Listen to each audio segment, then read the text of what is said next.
Check test 1, 2, 3, 4, 5, 6, 6.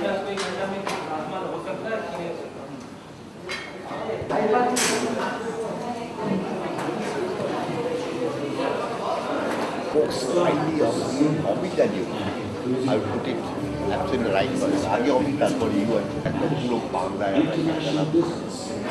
No, I went and stayed in your room first.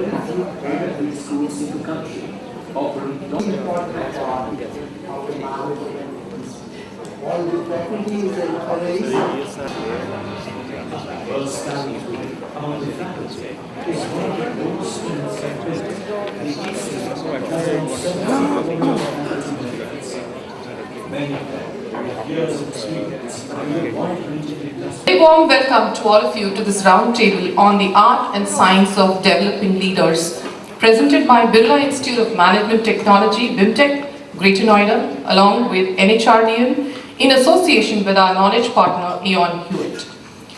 Before I move further, sincere apologies for the delay in starting, as there were some arrangements to be made, so we had to keep you waiting. And another request, please switch off your mobiles or put them on silent. And if the call is very urgent, please step out to take your call. Thank you. I am Shailaja Iyengar, Associate Professor with BIMTech, and I am your anchor for this evening. On behalf of BIMTech, Aon Hewitt and NHRDN, once again, thank you for this overwhelming response to the evening's event. I also take this opportunity to thank the Kolkata chapter of NHRDN for all the support extended in conducting the summit in Kolkata. In fact, Mr. Kamal Singh, Director General NHRDN, is here with us this evening.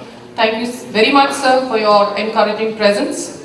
And a very special thank you to our own alumni who have made it a point to reach here today from different parts of not only Calcutta but even surrounding cities. Last year, we conducted similar roundtables in Gurgaon, Mumbai, Bangalore and Bhubaneswar on the theme of art and science of developing leaders with different sub-themes. The response we received was tremendous from the HR fraternity in all the places. So we were encouraged to continue it again for a second year. This year we are back with another series of discussion in collaboration with our partners and panelists. Our sub-theme in Gurgaon and Chennai earlier in 2012 was on building global leaders in uncertain times, which is what we have been passing through in recently. And in Mumbai we had the sub-theme building a ladder with succession planning, learnings and experience sharing, which is again being repeated here in Kolkata. A quick glance at this evening's program. Aon Hewitt will initially share their insights on career planning to succession planning, followed by the panel discussion. Before that, I invite Dr. Chaturvedi, Director BIMTech, to deliver the welcome note. A brief introduction. Dr. Chaturvedi is a professor and director with more than 3 decades of experience in teaching, research and academic administration. As former Director of All India Council for Technical Education in New Delhi, he has been associated with the formulation of policies, planning, regulation and control of management education as well as other disciplines under technical education. Dr. Chaturvedi has been instrumental in defining the concept of Education Promotion Society for India, that is the EPSI in short. He is also a board member of several business schools, engineering colleges, universities, companies and NGOs. He has obtained his master's degree in commerce and doctorate in business management from University of Agra. And he also holds the record for being the longest person to be holding the position of director in one institute, 10 years in BIMTech. Over to you, sir.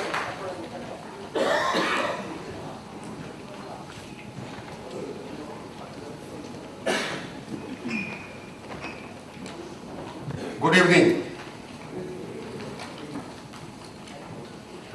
I feel delighted that the HR Roundtable presented by BIMTech in association with Ion Hewitt and National HRD Network is at Kolkata.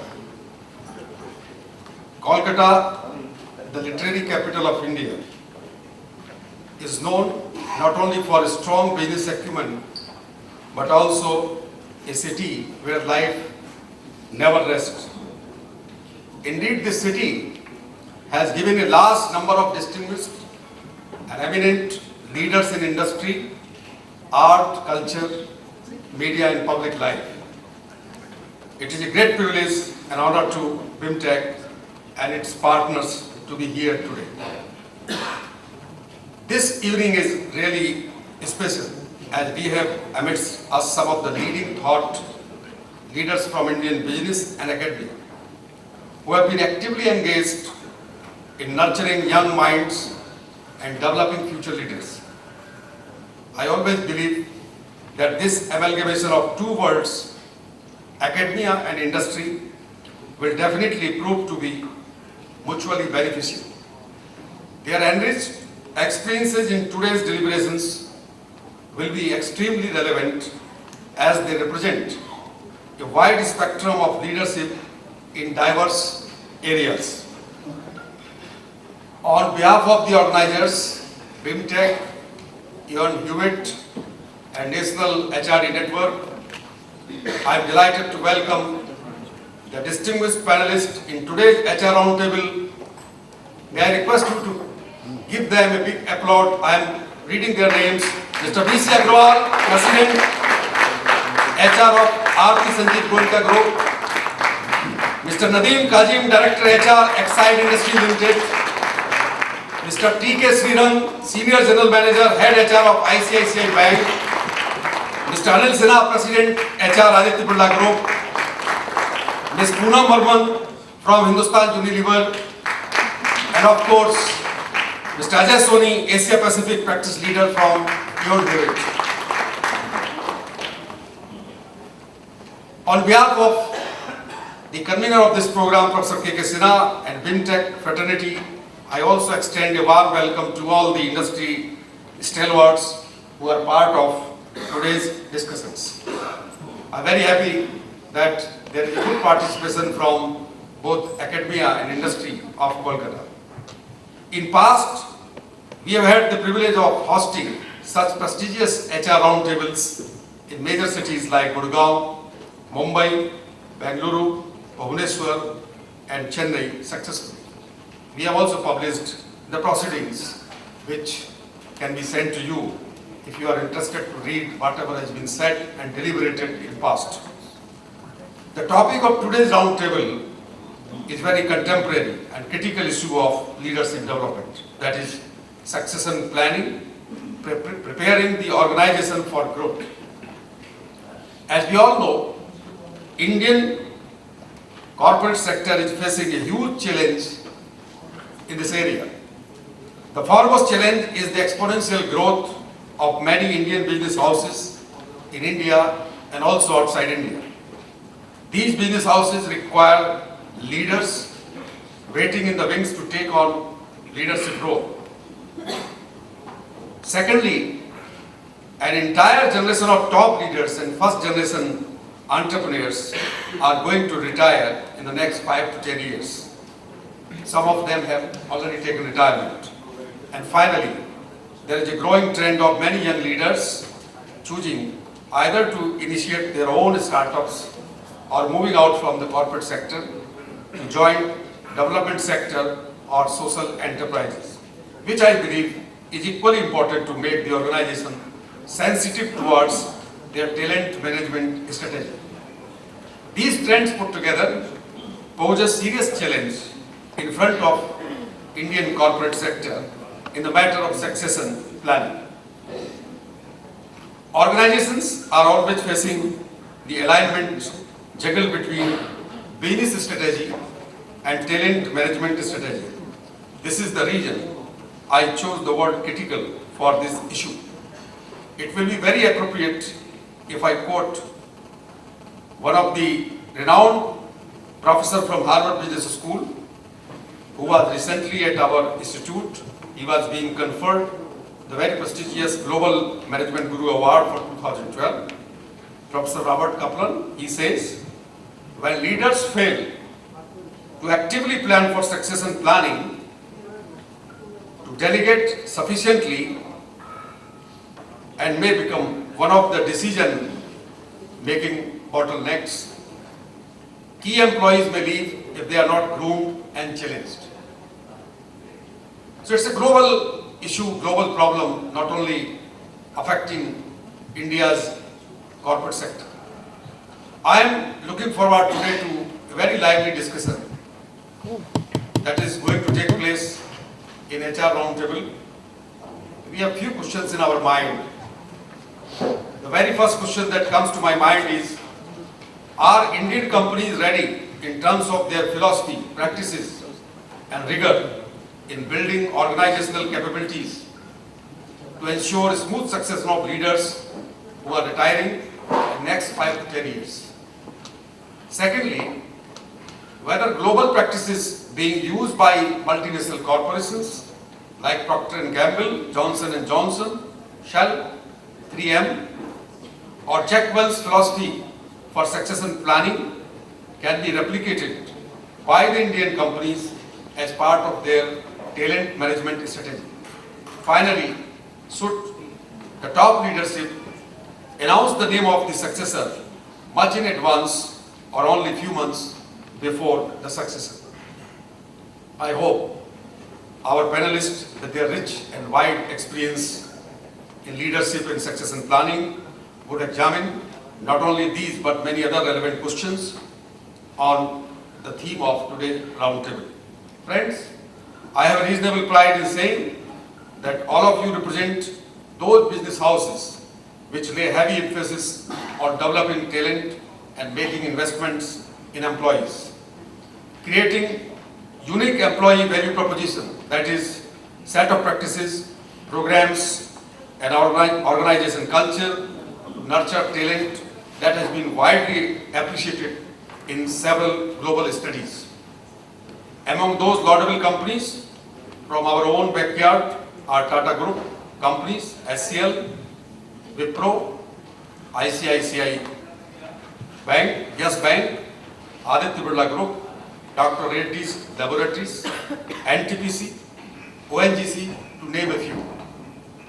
These companies have similar philosophy on developing leaders and building organizational capabilities. They lay importance on being a role model for their employees ahead even of being a representative of shareholders' interest. Let me take an example of Mr. K.V. Kamath, who went ahead to groom Ms. Chanda Kochhar, then CFO, as his successor before stepping down as CEO of ICICI in May 2009. More recently, we have Mr. Ratan Tata, who prior to stepping down groomed Cyrus P. Mistry into the position of Chairman, Tata Group of Companies. In yet another change process, a successor is being groomed at Hindustan Unilever, and I would like to name the name of Mr. B.P. Vidappa, who has been chosen as successor to Ms. Leena Nair, Executive Director HR. The practice is against the US model, where top talent tends to be hopscotch among rivals. While developing effective strategies for grooming future leaders, Indian companies can learn a few lessons from some of the best companies of the world. A few years ago, the CEO magazine, in partnership with the Hay Group, identified the best companies for leaders, top 20 in the world. In a survey of 1,250 organizations about the effectiveness of leadership development, respondents were asked to suggest names of 3 companies from which they would most like to recruit leaders. Results of the survey indicated that the top companies were 3M, Procter & Gamble, Coca-Cola and HSBC Holdings. These companies surprisingly have a common approach in succession planning and leadership development. All have formal, in-depth development program for future potentials, and they practice coaching and mentoring. This is also followed by excellent learning with in-depth feedback and assessment. All these companies create cultures that make leadership development a priority. Yet there are large numbers of Indian companies which are struggling with the smooth handover of levers of the company across generations. This is true to so many family businesses in our country. From my viewpoint, I believe career succession planning as an effort to ensure leadership continuity and business continuity. This is definitely not a one-time project. Rather, it is an organizational journey to constant change, planning, identifying gaps in talent, and nurturing future leaders. It should be done with the mindset that organization supersedes individuals. I would like to conclude by quoting Mr. Deepak Parekh of SDFC. He says, unless people in organizations are mobilized and energized on a sustainable basis in support of business priorities, success can be elusive. Thank you very much for coming to today's round table, and once again, very warm welcome to all of you. Thank you.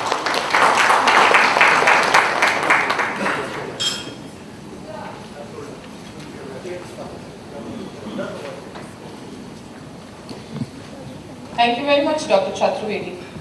May I please request Mr. Ajay Soni, Practice Leader, Leadership Consulting for Asia Pacific with Aon Hewitt, to join us on the stage for our keynote session.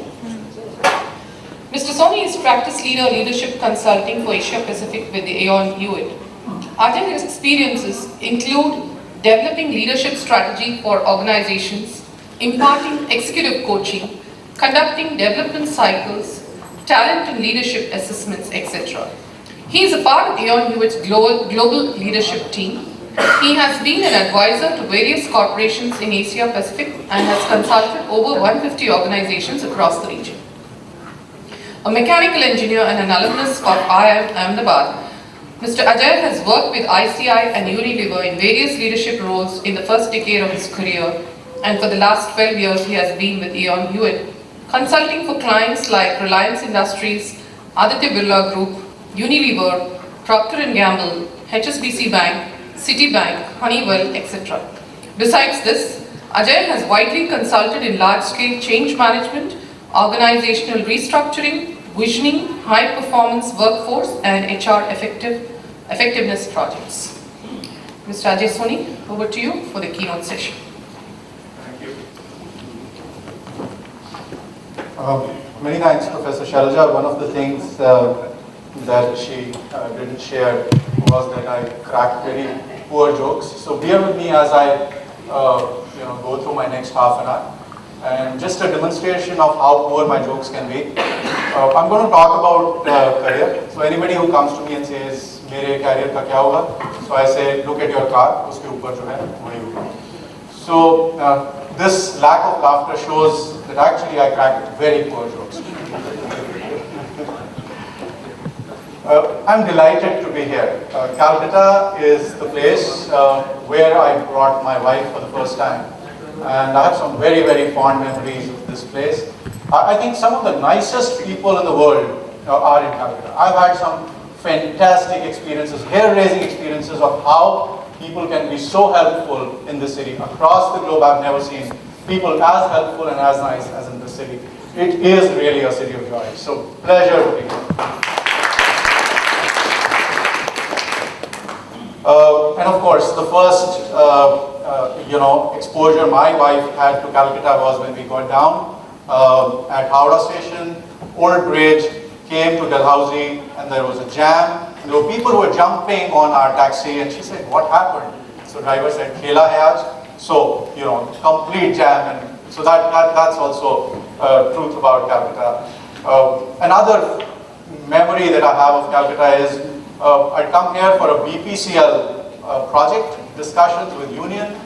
And very interestingly, Calcutta union discussions finished earlier than I had anticipated. I had time on my hand. There was a Khela going on at Eden Gardens. Went there to buy tickets. Heard India was 135 for 4, Tendulkar down. I said, forget it. Let's go back. Took a flight, came to Bombay. Rahul Dravid and Lakshman never got out that day, never got out the next day, and there was a world record partnership and victory. So some very, very fond memories of Calcutta. Having said that, I want to start with this small story. 1993, a company, headcount 1,500 people across the globe, $700 million revenues, net income 172 million. And 2012, headcount 66,000, revenues 46 billion, net income 8 billion. 152 acquisitions during the period. What made this firm so successful even after acquiring 152 companies? We measure the success of our firm and its acquisitions by retention of employees enabled by a streamlined career management program. So, ladies and gentlemen, that's the topic that I'm going to talk about, which is careers. It's as important as being a successful business entity. And of course, Cisco is the #1 best employer in Canada in the last survey that we did. So it's no wonder if the CEO is so focused, the global CEO is so focused, the organization is a best employer in our survey that we conduct on an ongoing basis. So as I said, therefore, careers planning is integral to development of a leadership pipeline, and that's the topic that I'm going to talk about. What does our research say? A few months back, I was with Mr. Mukesh Ambani, and there is no media here, right? So I was with Mr. Mukesh Ambani, and I was, asking what is your top business challenges that are there in your mind, and he shared that the top thing that he is looking at for sustainability of his organization is to ensure there is a succession pipeline in the organization. There is a group of 20 people who brought this organization to this stage over the past 2 decades, but then there has to be a robust succession pipeline that takes the organization to the next phase of growth. I went to Pune and I met a 400 crore organization CEO, automobile component manufacturer. And I asked him as to what are the business priorities that you have. And he said, my immediate business priority is that I want to hand over, delegate the operational aspects of my business to the 3 people who are my direct reports. And I want to focus on building tomorrow's leaders. So my point is, ladies and gentlemen, CEOs, big or small, are looking at careers, are looking at succession planning as a very, very important aspect. One of the CEOs so overall, there is a research that we conduct called Top Company for Leaders, and see what that research through is that enhancing leadership pipeline is one of the most important business goals that CEOs have today. Now, what do CEOs say are some of the aspects that contribute to that leadership pipeline development? There are 3 people who contribute to that. 1, leaders. Leaders themselves, by making strategic and critical investments, make leadership pipeline come to life. And one of the investments also is their own leadership time that they put in creating future leaders. The second is managers, and is manager providing clear direction on capabilities.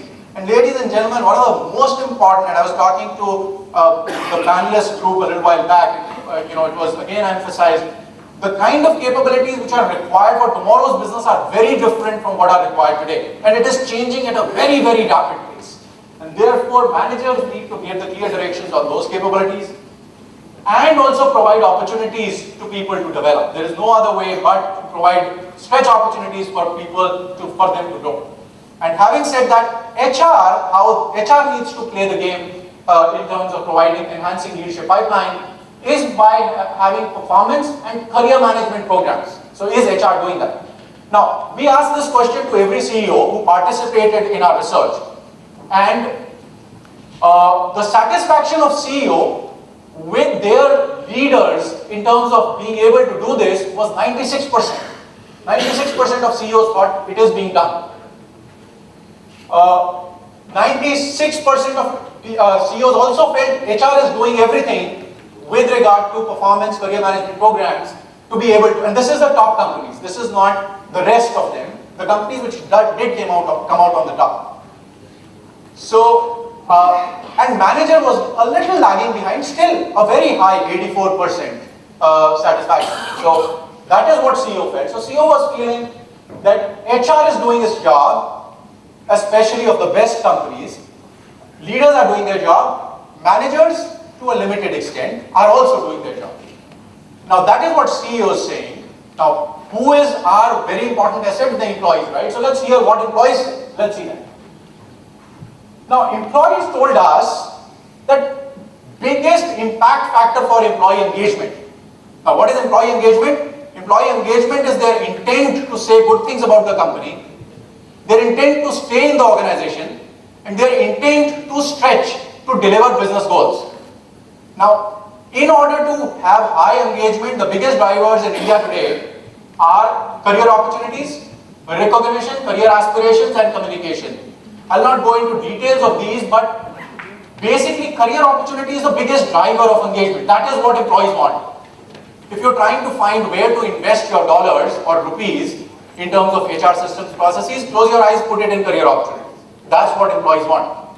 Now, if that is what they want, what are they saying? How satisfied are they with what they are getting? Now, this is what they are saying about leaders. And the green is what best employees are saying, and blue is what the rest of them are saying.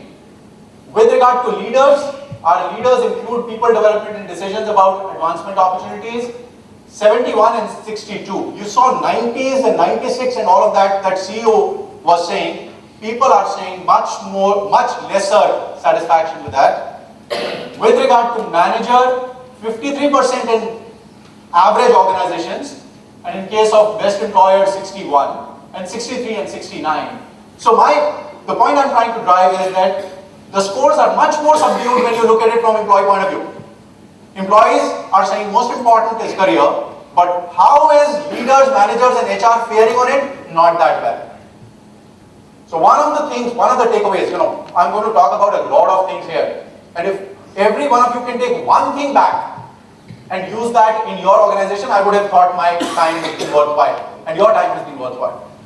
So one of the things is that career opportunity, therefore, something needs to be done, not only by all organizations, but even best employers who are doing a lot, they also need to focus on this more. This is the most important thing.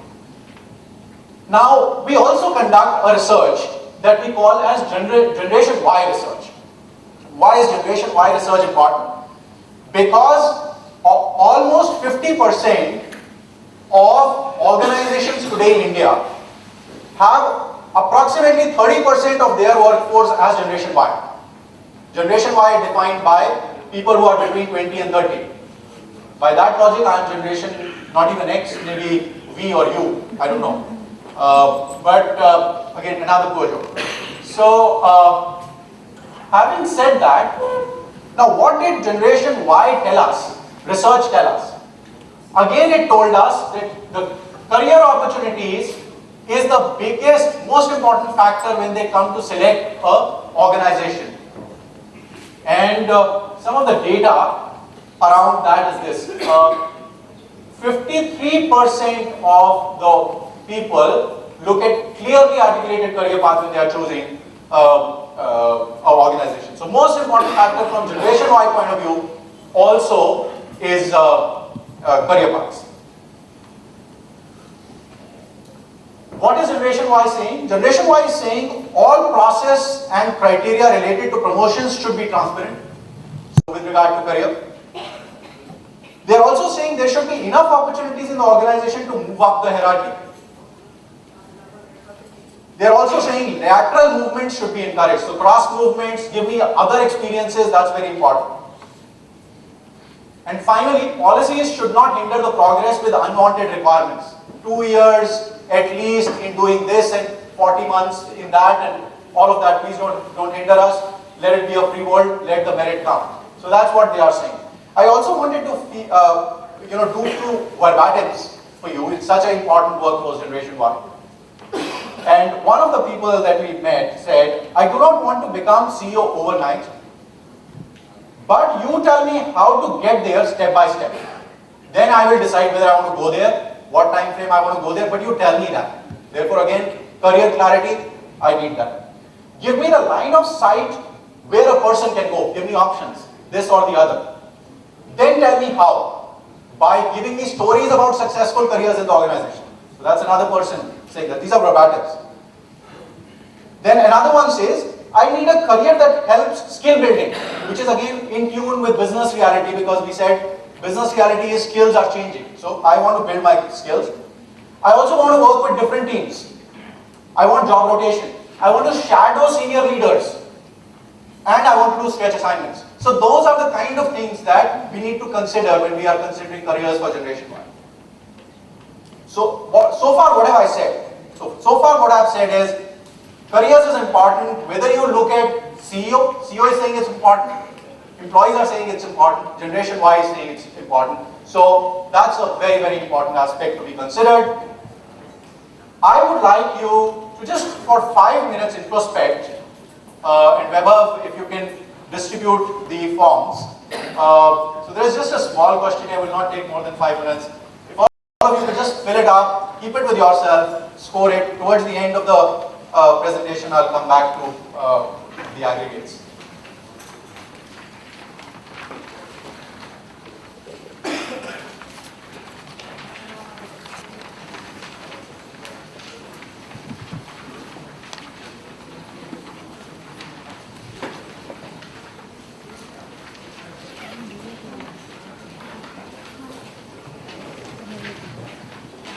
Where I stopped was that career management is one of the most important.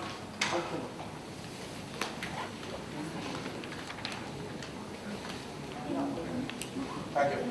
So career management is one of the most important things that you need to do in your organization, both from HR standpoint, CEO standpoint, and from employee standpoint.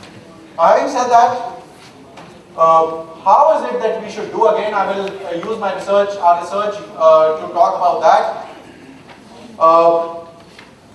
So crucial levers for developing leadership pipeline. So across the hierarchy, we do career planning, and so when you go bottoms up, how do people move up diagonally, etc. That's really career planning. And then when you're looking at it from a business standpoint, you are saying what are the positions, what are the successors available, and all of that.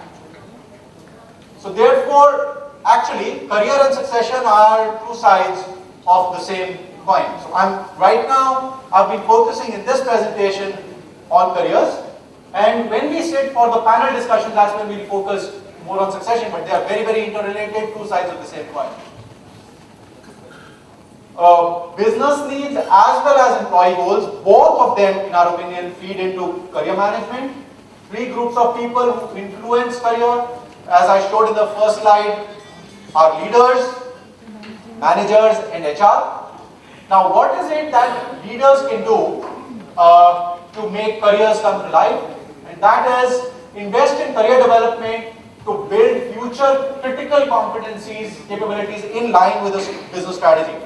So, we have a few people here from Aditya Birla Group. Now, one of the examples that comes to my mind is some time back, So if you look at Aditya Birla Group, last 15 years back, they were $3 billion organization. Today they are $34 billion. And chairman has a vision of actually making it a $64 billion organization in the next few years. If that is the case, what are future capabilities that are required? P&L leaders and global leaders. Aditya Birla Group is a global organization.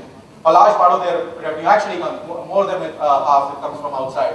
And so the two important capabilities for them to develop in leaders, future leaders, is P&L capability of managing very large P&Ls and global leadership capability. So very important, when careers are being developed right from the beginning, those are the aspects that are looked at. And every organization needs to look at that and see the top leadership needs to drive that.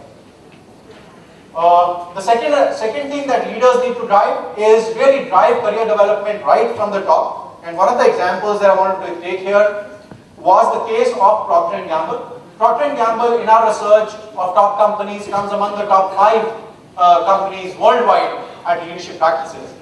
Now, what Mr. Lafley has done is he personally grooms people for future, and he takes personal responsibility for that.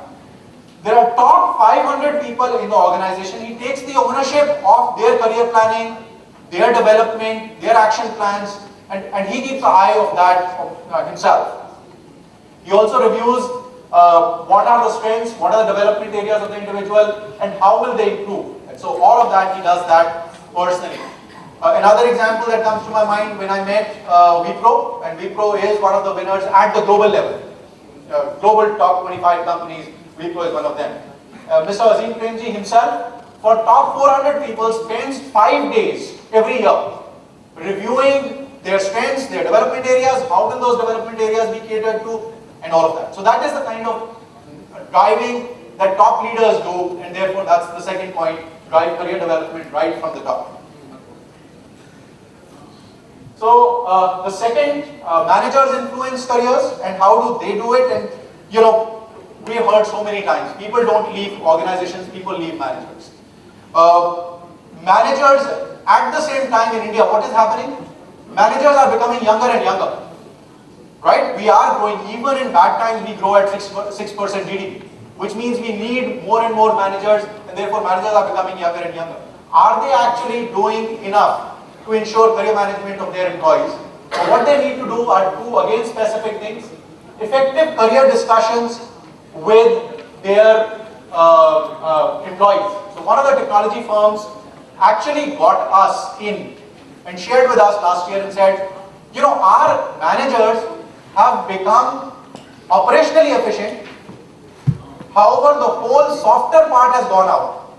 So our performance and productivity focus is huge, but career development of individuals is not there. And they asked us to run workshops, 100 workshops across the globe to cover 1,500 managers to inculcate this whole thing about development conversations and stuff like that. So that is very important. Effective career discussions with team members, are our managers doing that? And ensure alignment of career development with evolving business priorities, very important. So again, I will take an example of Rolls-Royce, and what they have is, to bring this to life, the aspect of ensuring alignment of career development, evolving business priorities, they have concept of development cells, which are regular forums through which company manages leadership succession and individual career development. In this, there are business units which are vertical,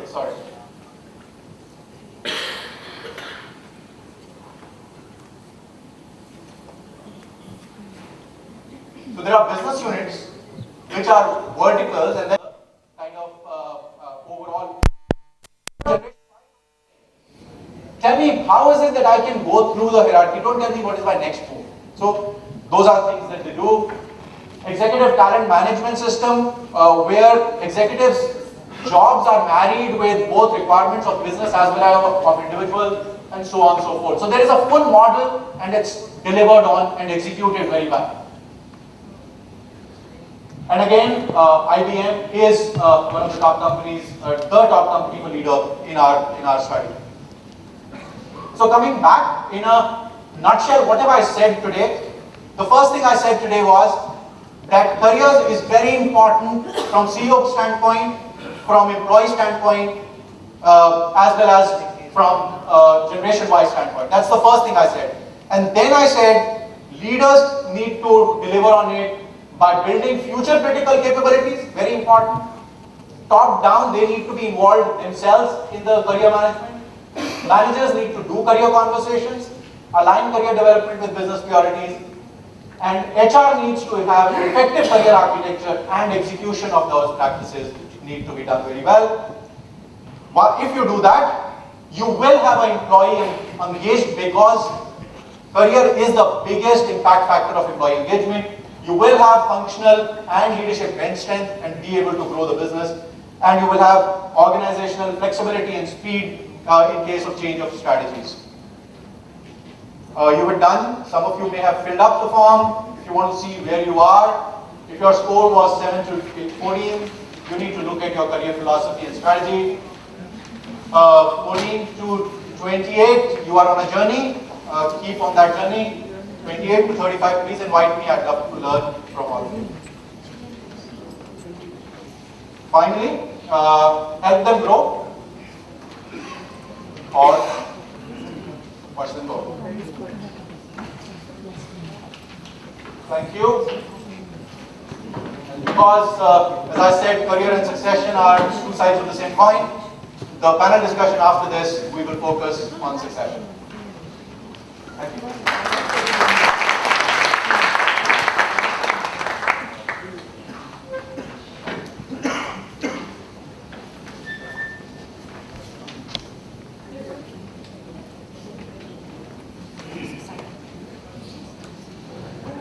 Thank you very much, Mr. Soni, for that really enlightening session. I'm sure all of you found it equally interesting. And he's given you a lot of food for thought as to what you should be doing in your own backyards. Now, we'll move on to the last session for this evening, which will bring out the HR perspective on the importance of building leaders, future leaders with succession planning.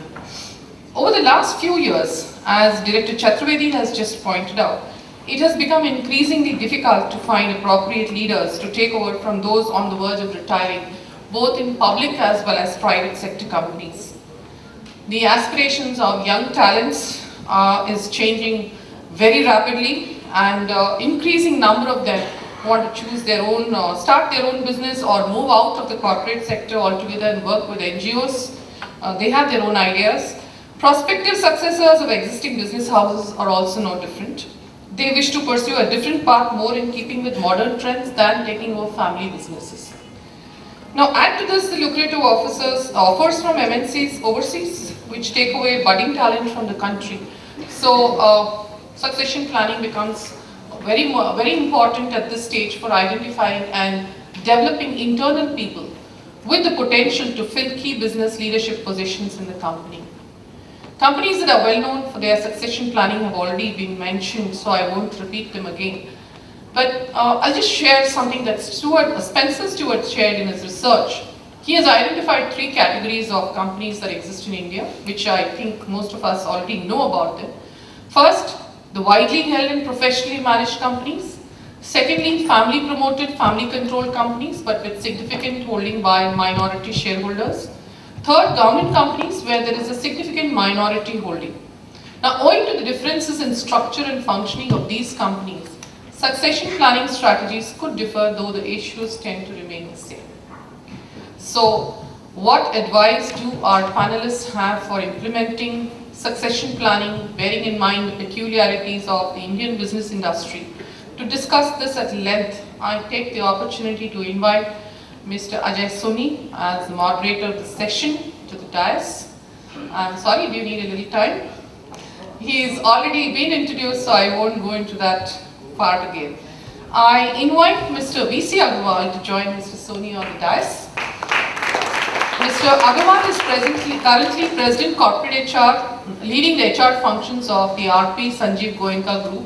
He is also the group's management board member.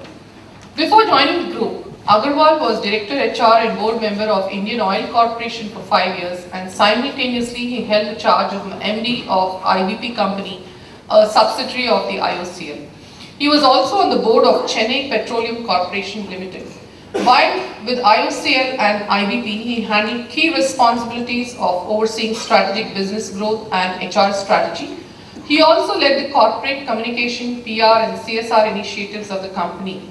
While on IOCL's board, he was responsible for various strategic initiatives such as driving the new vision for IOCL, formulating master plan, vision to reality, articulating core values, introducing online performance management system, overseeing the smooth merger and seamless integration of IBP and BRPL with IOCL. An alumnus from IIT Roorkee, Mr. Agarwal has been actively associated with many professional bodies and institutions such as IMA, ASSOCHAM, ISTD, MDI, UPES, Petrofed, to name a few. He is also a member of the Board of Governors of International Management Institute, IMI India. An honor to have you with us today, sir.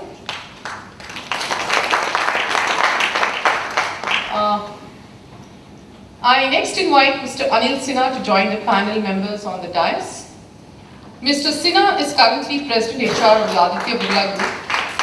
A graduate with History Honours and Law degree from Delhi University and a PG Diploma in Personal Management. His career spans across Steel Authority of India, Tata Timken and Hindalco in his assignments prior to joining Aditya Birla.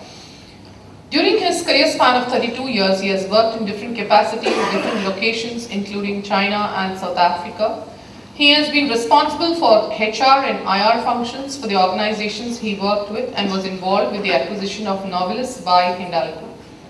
He has presented several papers at national forums on various aspects of HR and industrial relations.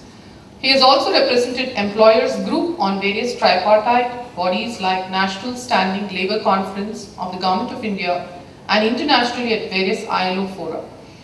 He is a life member of NIPM, IIM, National HRD Network and loves travelling as a hobby. A pleasure to have you with us today, Mr. Sinha. The next invitee to the panel is Mr. Nadeem Kazim. He has a dynamic profile of 26 years, initially in industrial relations and HR and subsequently as a senior corporate business. He joined Exide as Executive Vice President and was later elevated to Director HR and Personnel since May 2012. He is also on the Board of Directors of the subsidiary companies of Exide like Chloride Metals, Chloride Alloys India Limited and Chloride Power System and Solutions Limited. In the current assignment, he spearheads corporate HR and strategic IR initiatives for the company. Besides human resource function, he is also director in charge for 2 subsidiary companies and he has introduced many pioneering people and practices in the company. He is a postgraduate in personal management and industrial relations from the Xavier Institute of Social Services and he started his career with Villarpur Industries, moved to Tata Steel and then in various capacities. And he is a visiting faculty to various institutes in India and has been a speaker at national and regional level seminars and conferences. He has also authored several articles in professional journals and is a life member of several professional bodies. Thank you for being here with us today, sir. Last but not the least, I invite Mr. T.K. Sriram to join the panel discussion. Mr. Sriram is a Senior General Manager, is responsible for HR function of ICICI Bank where he has been since 2001. His responsibilities include shaping HR policies for the bank and driving these policies and processes across various business groups within the bank. Before ICICI, he has worked with Coca-Cola India, Ford India, ICICI India Limited, etc. His work experience spans more than 17 years. He is a graduate in Industrial Engineering and a Master's in Personal Management and IR from Kolkata. Has led various initiatives in areas like leadership development, performance management, organization restructuring, competence-based recruitment, mergers and acquisitions, and employee relations. Welcome to the panel discussion, Mr. Sriram. Ladies and gentlemen, it's going to be an extremely interesting evening with this power-packed panel. I now hand over the session to Mr. Ajay Soni. Thank you. Thank you, Professor. It's a pleasure to be with this panel here. The panel has more than 100 years of experience cumulatively in managing HR, developing leaders, in some of the biggest and the oldest groups and companies in this country. So we are really blessed to be having this panel here, and I'm sure there will be some very interesting discussions. My objective is to have a few questions for about 45 minutes from my side, and then open it up. I'm sure a lot of questions will be there in your minds, and last 15 minutes we'll open it up for all of you. And to start with, I'd like to pose a question to all four of you, which is that what is the way of succession planning? We've heard so much about succession planning. Are there a few models that different companies adopt? So, what we've seen is two kind of models of doing succession planning. One is a pool-based model where we create a high potential pool, and then from that pool people can go and do different jobs. Or critical positions identified and then successors identified to that. Or is there a mix of that? So I'd like to just open it up. Mr. Agarwal, you can go to start with. Friends, I am one of those fortunate people who have worked both sides of the table. I have worked in public sector organization, large public sector, a senior position, and now I am looking after the diversified group. One of my senior colleagues, Mr. K.K. Sinha, he also has got such kind of experience. When I was listening to Mr. Soni, and he was giving us the figures that this is the understanding of CEOs, this is the understanding of managers, succession planning and career planning is very good. There is a lot of difference between what knowledge we have got, what actions we do, and how do we behave. So this is my personal experience. There is a lot of hypocrisy in there. Now coming to practices in public sector and private sector, there are basic differences in the structure. And I will mention 5 basic differences of public sector and private sector. Number 1, in public sector, the retirement age is fixed 60 years. The person will have to retire at the end of the month in which he completes 60 years. So it is well known that we will have to have a person on the side. As compared to that in private sector, it is comparatively flexible. So it can be 60, it can be 65. If the person for whom we are trying to do the succession planning, if it doesn't want, then it can further go on. So it is flexible comparatively. This is number 1. Number 2, the compensation structure, particularly from middle management to senior management. Succession planning, when we talk, it is for the senior positions generally.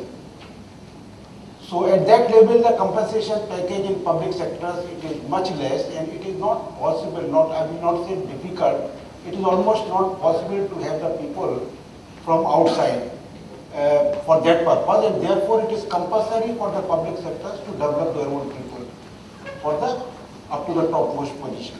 This is number 2. Number 3 is the engagement level in public sectors is very high, even if at senior level the compensation structure is low. And if not all, some of the people, they know their market value, but generally they continue in the public sector up to their retirement age. And therefore the engagement level is very high. There are various things why the engagement level is high. I will not get into that. And because public sectors will have to find their own people to occupy the senior position, their training and development systems are very strong because they don't have any option but to develop their own people. So these are the basic differences which I have observed while working in the public sector and the private sector. Now there are various practices in the private sector and public sector. And as far as the succession planning and career planning is concerned, some of the organizations, they have very good systems of career planning, as Mr. Soni has mentioned. By career planning, we prepare the feeder cadre for succession planning. And whereas other organizations, I will say, most of the organizations nowadays people say that long-term award, if somebody continues in the organization for 5 years, then he deserves for the long-term award. This was not the case, I think 10 years, 15 years or 20 years back. So on one hand, we are talking about career planning, succession planning, that CEOs, they are very much convinced that career planning and succession planning is a very good thing. On the other hand, it is very difficult to find the people who are completing 5 years in the organization. So many of, whether you take the software industry or so many industry I have seen. Therefore, a lot has to be done between what knowledge we have got, that knowledge is to be converted into action and our behavior. At this point, I will. The issue which Mr. Soni has raised, I think,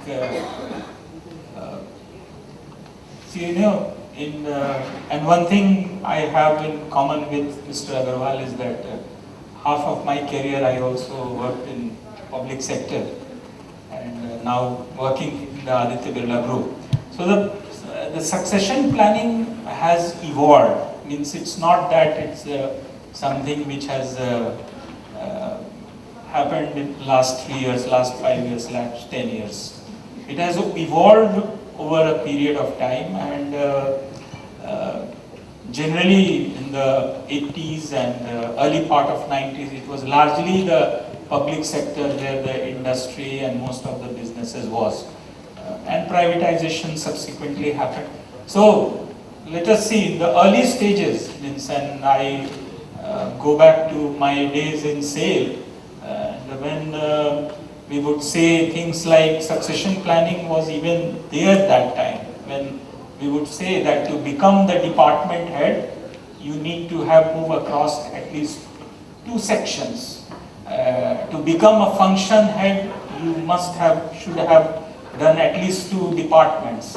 And to become a plant head or head of a unit, you should have done at least 2 functions. And to become a managing director, you should have seen at least a couple of plants. So that was the direction in which it was thought in those days. Now, a decade later, I think it was largely sort of confined to the senior management team.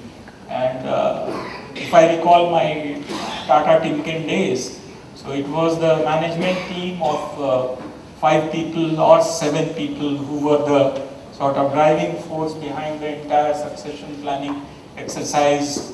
A lot of times by gut feel, there were not so many support in terms of analysis, and like DACs and all those things were not very common at that point in time in our country.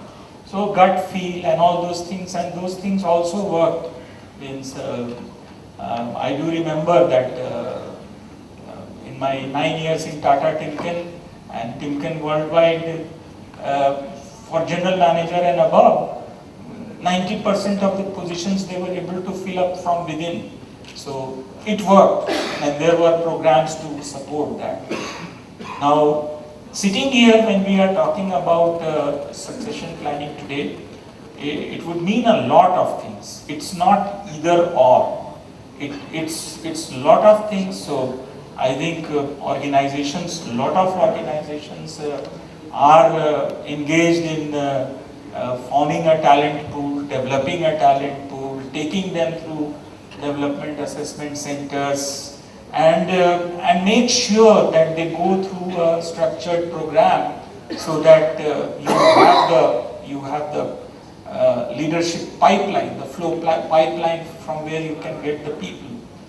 At the same time, it's not limited to that. At the same time, it's also that each organization, each company, each unit does identify its sort of key and critical positions and look at it differently, those falling vacancies in next 3 to 5 years, those coming up as a part of the new project or growth and expansion.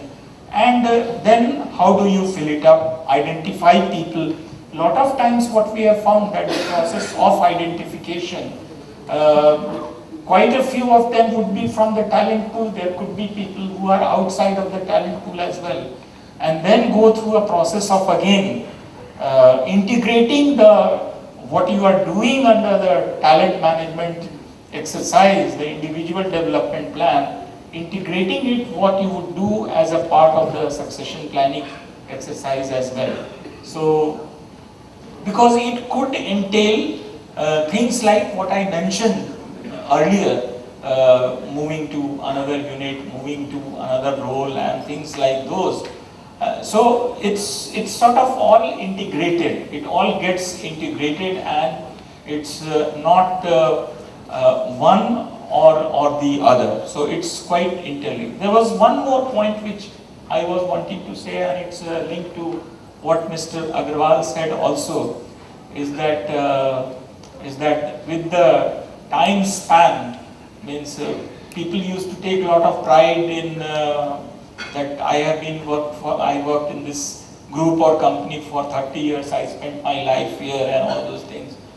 Today, if, and we go through several interviews and all those things, and if your CV does not reflect 5-7 changes in your career, then it means that there is something wrong with you. So people would think that maybe why this person has stuck to one organization only. So succession planning in this scenario becomes even more challenging. Means a lot of times what we find that I am in aluminium industry. A lot of times I have found I am doing the succession planning for Vedanta because I develop the people. He comes with a money bag and takes away my people in whom I have invested so much. So I think an issue linked with succession planning and as important is the pipeline of induction. Means among today, that's a it's only at certain level up to it. So it's very important that still you induct people. Induction of people, to my mind, is today one of the integral part of the overall succession planning or people management. When you say induction of people, you mean outside the organization? Absolutely, absolutely. Whether it is from the campuses, whether it is through lateral, and all those things, that's what I meant. Because and I am not saying induction of people from outside at a leadership level. At this point in time, I am confining, that also we need to do. For example, when we move to greenfield projects, in Nalco currently we are having 4 or 5 greenfield projects. We did not have the expertise to manage large projects. So naturally we had to take, but what I am saying is that induction at the junior most level, that's also an important aspect because you are losing people, you will lose people at the other end also. Right. So cadre building is very important, Absolutely. the point you're making. From my research, the research we did for top company for leaders, an interesting trend emerged, which is again induction, where some of the CEOs shared with me that for their succession in key positions, they also keep a tab of externals, people who are outside the organization, and they keep a tab on those 3 or 4 people in the industry as induction, possible inductions in future. So succession planning, not only within the organization but outside. That was an interesting trend I thought I heard about. Nadeem, your thoughts? Okay, just to begin with, I have not worked in public sector. I work also in private sector, and therefore my experiences are slightly different. But to answer your question, whether the succession planning emanates of a critical position or it's a pool of talent which throws out the succession planning in the organization, my experience is a combination of both which happens. Because when you look at critical position in the organization which gives greater value to the way the organization grows, I think you draw up the development need, you draw up the job rotation, and you see how the person moves. But I think the issue here when we are talking about succession planning is, when I talk to people in the organization, they have their own career ambition, and their career ambition does not match with the career planning which the organization is trying to do in today's time. Please remember today, when anybody who walks, a good talent, when he walks into the organization, he is sitting with 1 or 2 offers, which offers them better designation, better salary, maybe better location. and yet you are showing him a leaflet saying that look, I have a succession planning for you, and therefore you hang on with us. I don't think this is going to gel in the current situation because there is a talent shortage fundamentally in the country. Why we are talking about succession planning? The issue here is that most of the organization does not have the required number of talent which should be there, keeping in mind where the organization want to be 5 years from now or 10 years from now.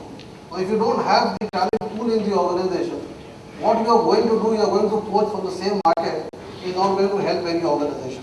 So I think essence here is organization has to ensure that they have sufficient number of talent who can go and occupy leadership position. And therefore I agree with the earlier presentation that the career planning is the key. Today people are not joining you for the salary or the position or the location. They are looking also where do I move, what career I get, what experience I get, how do I add value to myself. So I think a bigger issue on succession planning is what is organization doing today for retaining talent. And I think that's the key issue. The organization which I belong just now, just to make a point home, my attrition in senior management is less than 1%. And my attrition in middle management above is less than 3%.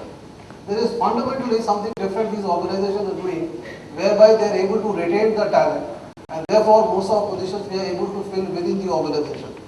Also, being an industry where you don't get people from the market.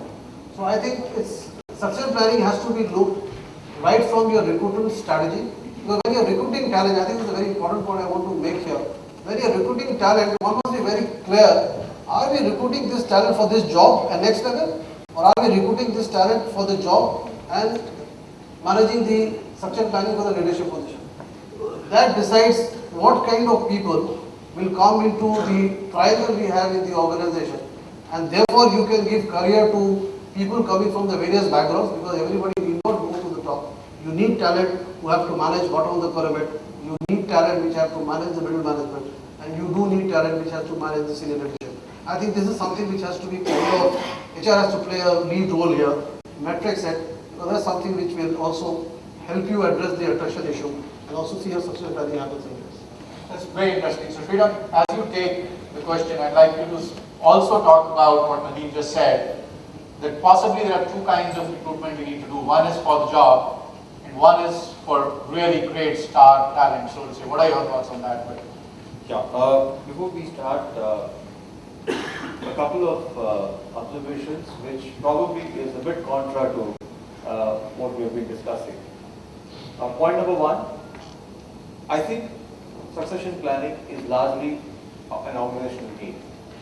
I'm not so sure whether organizations are here to build careers of individuals. I think, for example, I would say argue that ICICI Bank is in the business of banking. In as much as Hindalco is in the business of manufacturing or selling aluminum and Exide is in the business of battery. That's the fundamental business. We're not in the business of giving careers to employees. Having said that, the succession management is purely an organizational process. You do it because you got to survive tomorrow. You don't do it because you want to give careers to people. It is incidental, and we make it as an official communication in our bank, at least employees. I promote people, I grow people, because the organization needs you to take those positions. It is incidental that promotion also creates excitement in you. But I don't promote you because I want you to be happy only. It is also, it is a byproduct of the process, and rather than a process by itself. That's one thing. Second, succession management, I think, fundamentally rests on the philosophy of the CEO. That's very crucial. It also depends on the risk-taking ability of the gentleman or the lady. Often, I realize, at least when I compare notes with other colleagues in other organizations, you have two kinds of organizations. One, succession management as defined as someone who is as close to what the job should be. It's almost the person is ready to take the job, and then only you will give the job to the person. The second is, are you willing to give the job to the person, even if the person is 60% ready, 70% ready? Are you willing to bet on that person? Now, this is a very philosophical issue, right? And that can decide the extent to which you define scarcity in the market. if you define succession as someone who can take the job only when he or she is 100% ready, my guess is you will run an organization that will always have scarce talent. But if you're willing to bet on people, like you're willing to bet on markets, like you're willing to bet on products, like you bet on people, even if they are half ready, a little more than half ready, and willing to place your bets, my guess is you actually have a problem of managing too many options. There is abundance. So I would argue there is abundance of supply. But I would argue that there is very, very low preference to risk taking. And it's not easy. While it's easy to say that you should take risks on people, I know for sure when you're the CEO of the institution or when you're the business head, to place a bet on the next person who is, in your mind, 60% ready or 70% ready, is not easy because you are risking the institution. But if you are not comfortable, if you don't do that, I think you will not grow. And just to give an example, in the bank, from 2001 onward, 2002 post-merger, we have grown, from a 6,000 strong organization, today we are 60,000 strong. As a group, we are 100,000 employees. Most of us have grown within the organization. Almost all my directors, all my senior general managers, including my managing director, are all people who have grown with it. We've all taken up jobs, and I know for sure that including the job I'm currently sitting on today, I'm not 100% ready. But the organization has taken the call. And I have always got those jobs, and I'm telling you, my team is sitting here. I'm sure none of them are 100% ready to do any of those jobs. But we had to take those calls and move those people up. Succession management, to me, underlying call, a philosophy of the institution is about the risk-taking ability, and that I think is the CEO's call. The CEO is comfortable, I guess that will have an impact. So if I may interrupt you there, Sriram, I had similar experiences when I was conducting the Top Company for Leaders research. So if I met Mr. Kotak or Mr. Pinji or Mr. Paranjape of HUL, all of them almost echoed the same thing. 60% ready, we give the best opportunity to top talent that we have. My question to you is then, how do you manage, as an organization, how do you manage that risk? See, the only way to manage that risk is there are, obviously, as an institution, there are going to be parallel structures that are going to operate around that person. The person is not going to have a free run in any job. For example, if I were to look at the head of corporate banking, if I look at the head of risk, if I look at head of compliance, head of retail banking, large institutions run in an environment where there are multiple functions who actually take a decision finally. The individual does not necessarily get the full organization complete.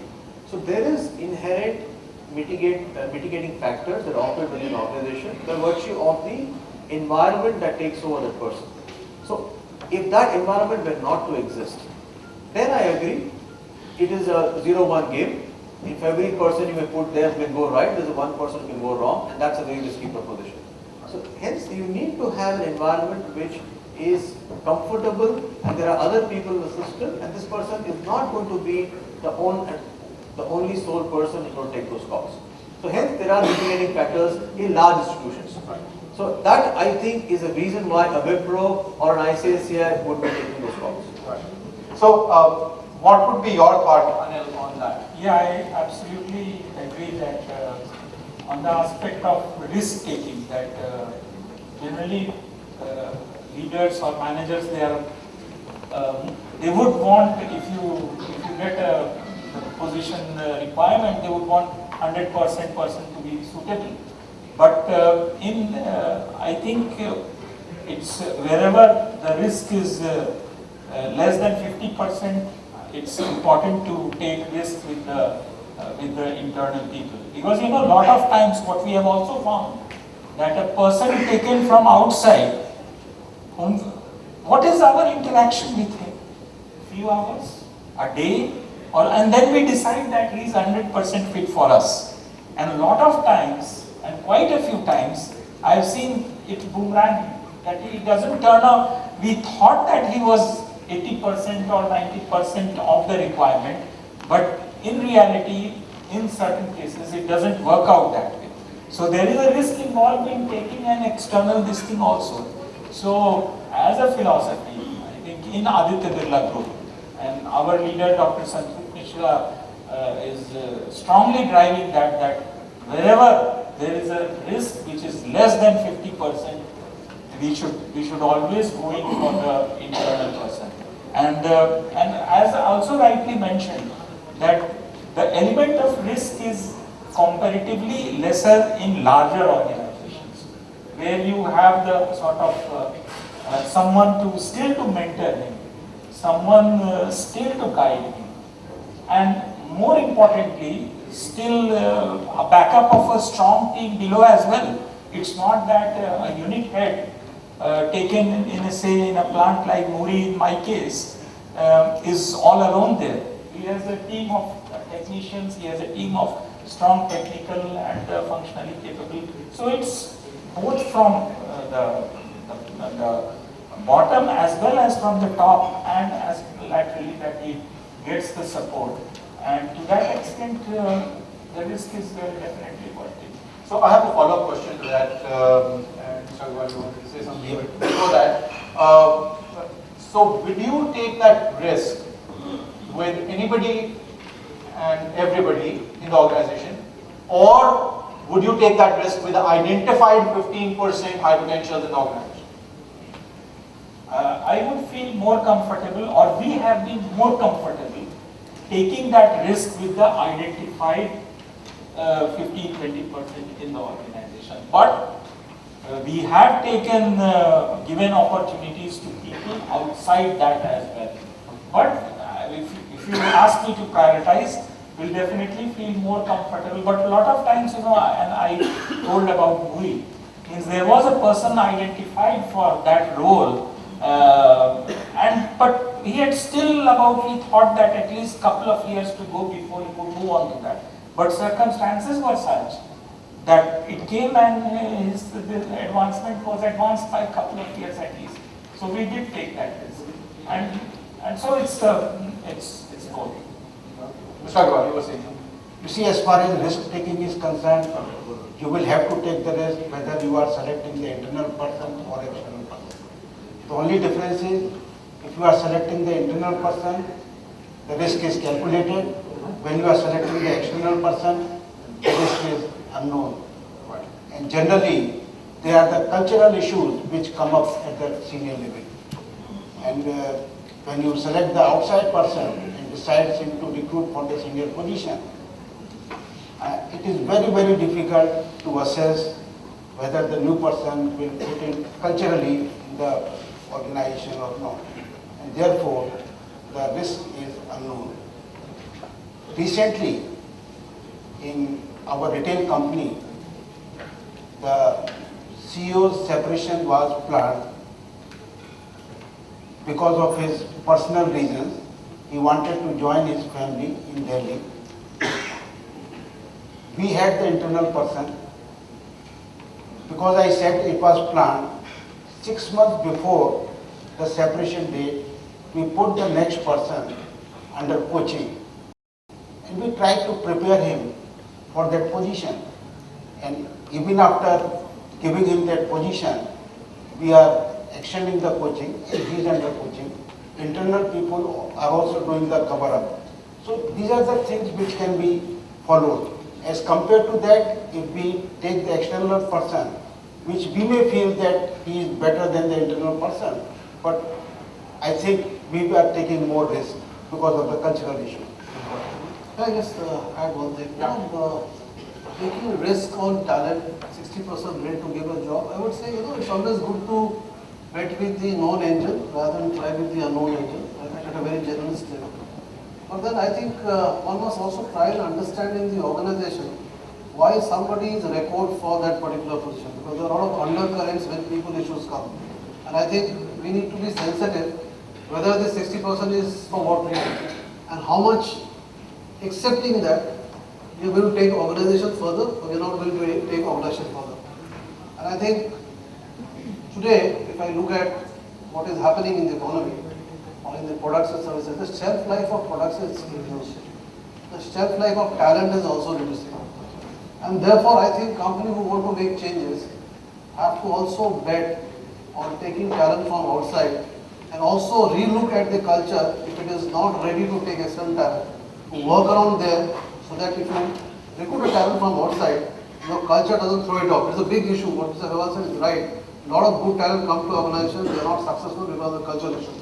But I think at the leadership level, if the organization is recruiting talent from outside, they have to create the culture conducive for the person to excel. But I think in the war of talent, if I have to say, I would still bet on a head-on fit talent or 80%, 90% talent if I can get for market rather than picking up 60% talent if the position is critical, because that is where my future will be better. So if you permit me, I have a very small experience on this risk-taking aspect, which I'd like, it's a personal experience which I'd like to share with you. So that was in 1996, and I was heading the HR function of Tata Timken at that point in time. And there was an expat by the name of Mr. Gordon Robinson, who was the managing director then. And just that time what had happened that the head of purchase, and nothing would know him, Hemant Sharma, he had resigned. And my boss called me that, so Anil, how we go about this? So I said, see, we have young people, and I think right now no one is ready to fit in the bill. So we'll probably need to recruit from outside. So he watched at me, and then he tells me that, what about you? So he said, me? All along I have been in HR. My wife would not risk giving me responsibility of buying vegetables for my house. And you are going to risk 300, 400 crores purchase this thing of, so he said, I am prepared to take that risk. But are you? So I said, Gordon, as long as I am an HR professional, I am not an engineer, I am not a commercial person, as long as any failure in purchase does not become the reason for my being kicked out of the company, I will take that. So we decided to take it on, and he said, okay, let us start it as an experiment. So we started three months, then 6 months, and this experiment continued for 7 years. So, and then what he told me one sentence which convinced me that this risk is worth taking. And he told me that, Anil, does the managing director of Bata need to be a cobbler? Huh? Do you need to be a cobbler to be a managing director of Bata? I said, no. So he said, it's leadership. It's, I don't want you in someone who is sitting with supplier and negotiating pennies and all those things. So that's also, it's a lot of times, and I absolutely agree with you, that it depends a lot on the leader, especially the risk-taking aspect and how it is driven in the organization. So, you see, what Mr. Anil Sinha has said,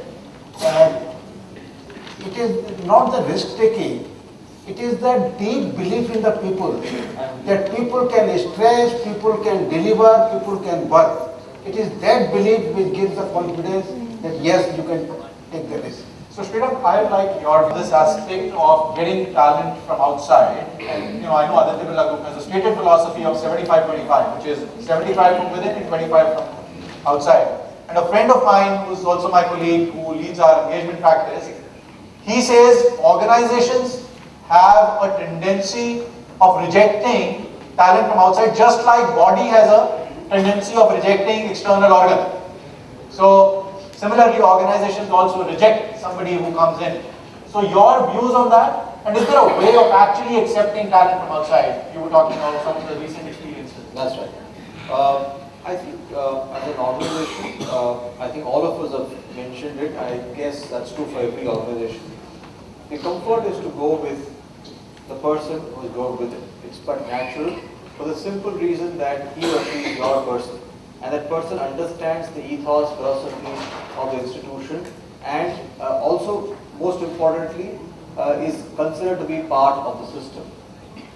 That's given. Now, there are situations where you may land up, where you might I don't think we at least didn't have a policy, but there are situations where we had to go out and induct a couple of people, obviously not at the director level, but all those positions have been internally filled up for us over the last 10 years. But maybe at a vice president equivalent level, we call them general managers here, where we have to induct a few people. It's not been easy at all. I can tell you, I think it's true for all large organizations, and especially career organizations like ICICI. You have the old boys club that operates, and it's very difficult to break into the old boys club and to be part of the old boys club because people have joined ICICI for 10 years, they've worked together for 10 years, there is an informal organization that operates, and large institutions, as I told you in the beginning, it's almost impossible for a person to succeed on his own. Today, if I were to look at the head of wealth management, he cannot succeed because his distribution is dependent on the 4 zones. His risk is dependent on someone else. His HR is dependent on me. So unless he's able to build the network. So I'm not saying that these people can't succeed, but I think it's a 1 in 50% chance of success, and 50% exactly what you said. The first tendency of the institution or the set of the environment is to reject that person because he's not like me. He's unlike us. He's different. He looks different. He behaves differently.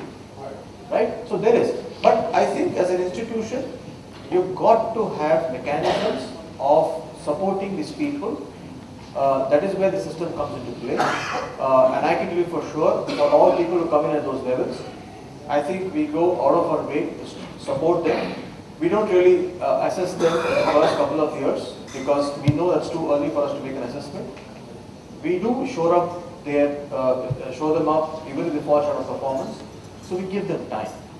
It's only after the second year that we actually start evaluating them in the race.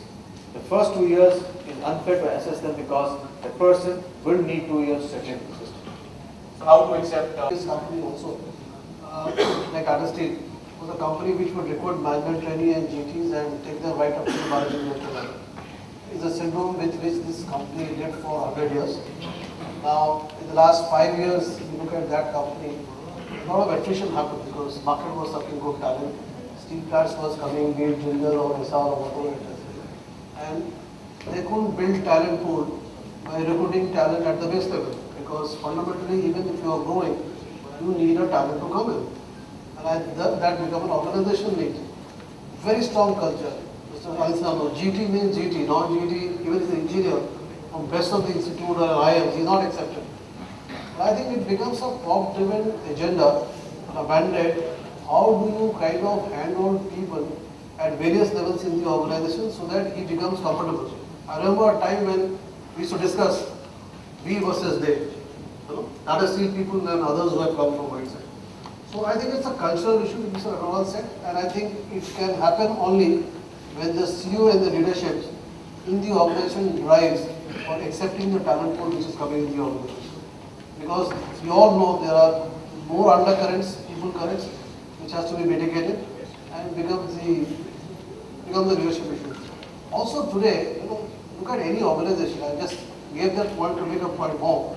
But today, if you look at the way the organizations are growing, both in India and globally, each organization today would require some sets of unknown angel into the system, without which I don't think so you are going to progress where you want to achieve.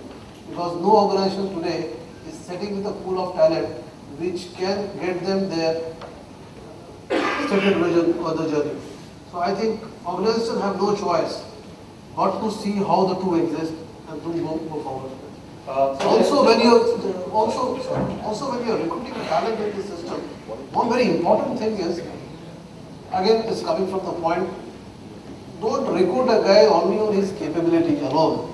But you have to look at a guy who's coming from a culture or background whereby we are able to see that yes, the person will succeed. I think that is very, very important. values and culture of the company? So I think in the recruitment space, and there HR has to play a tremendous role. And we have had an experience, we get a guy from US, we couldn't hold him back because of the culture issue. But if we have taken a guy from a alike culture and then have all this mechanism, I think it works fantastically. Yeah, that also brings into question. some of the processes that a lot of companies like the Tata, ICICI at one stage, Levers talk proudly about, that we go to campuses to hire our next CEOs. I think it puts into serious question that process, because I know for sure that our faith that we would recruit the CEO from the IIMs or even any other management school is today almost non-existent for simple reason. And that in a way ties into your previous question. One, they don't last beyond 5 years in any organization. So there is no career that I can even think for them. So the whole career charting that we spoke about, but I join here today and tell me where will I be 15 years from now, I think it's almost impossible, because for that you need to work in almost 15 years. Right? That's primary condition.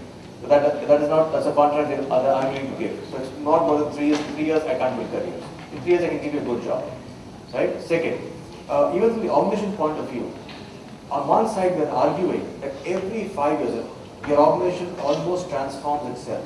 You really don't know what it will be 5 years from now. It's almost impossible for me to envisage ICC of today in 2001, 2005 and 2008.